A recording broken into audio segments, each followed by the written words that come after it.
Hi, and thanks for stopping by.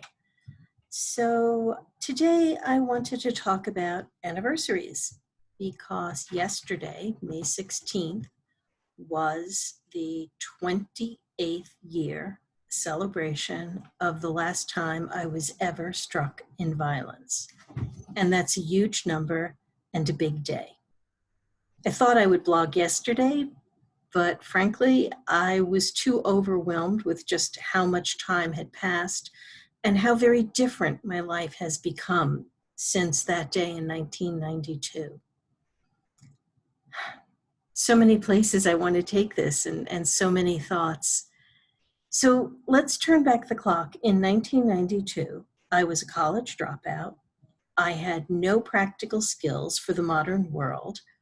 I was living in a house with friends because they were gracious enough to give myself and my two small children a safe space to be, while I navigated what it would be like to stop living in a van with an abuser, traveling around the country, playing folk music and telling stories. That part was great. And that's a part I still miss and struggle with on some levels. To trying to figure out, how do you find a job? How do you register your children in school? How do you arrange for therapy? What kind of therapy? And all of those questions and things that I had to figure out in 1992. And as you can imagine, in the last 20 years, our whole approach to trauma therapy and our whole approach to understanding domestic violence and child abuse has changed so much. So what happened over those years? Well, by that fall, I had moved into my own space with the two children. I had occasional guests that would come and stay with us. I tried dating. You may have listened to the vlog about the man in the orange tracksuit. Some were successful, a lot were not, most were not. I remarried. Um, and that seemed to go well for several years until it didn't. And then the marriage didn't work out anymore. And that's a whole other saga that really has very little to do with this. But during those years when I was remarried and there was a solid income and there was no food insecurity or housing insecurities, I was able to eventually go back to school and earn my degrees and take my life to a completely different place. So, what are some of the real differences? I think the biggest difference is Zipporah, who came off the road in 1992, was scared and unsure and wasn't even quite sure that what she recalled as having been the abuse even was the abuse. Was a part of me that was, well, traumatized. I didn't know about CPTSD, and I didn't really understand most of what I now have come to understand through my healing process. But I was really scared, and in a lot of ways, I projected a lot of bravado to hide the fact that I was afraid to make a simple decision, such as what should I buy for dinner on a limited budget.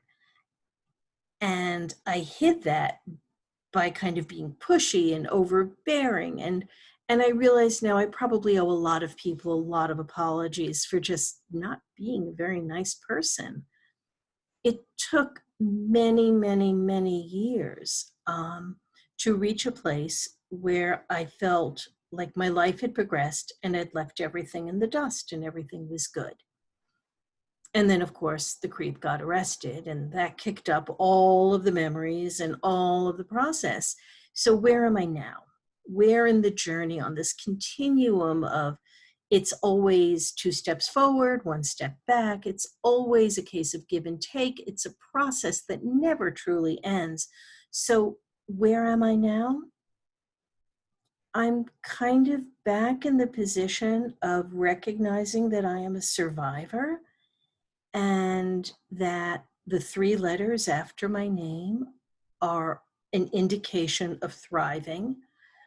My day job, working as a learning and development project manager, says I've attained rather, a level of professional success and recognition. Teaching for several universities and being able to share my expertise and mentor my learners into their chosen career paths, that's all really exciting and very validating. But there are still nights, far too many nights, where I lay awake at night and I wonder, have I really healed? Have I really changed? Is there real growth? Will I be able to accomplish the things I hope to accomplish in whatever time I have left on this planet? The process is just that, a process. But 28 years since I have been struck in violence, that's awe-inspiring. That's jaw-dropping amazing to me. It's been so long that some of the body memories have long since faded. And as long as I've eaten well and rested well and done my mindfulness meditation, I don't feel so scared and I don't feel so insecure. When I'm on top of my game, I'm on top of the world. And if it can happen for me, it can happen for anyone.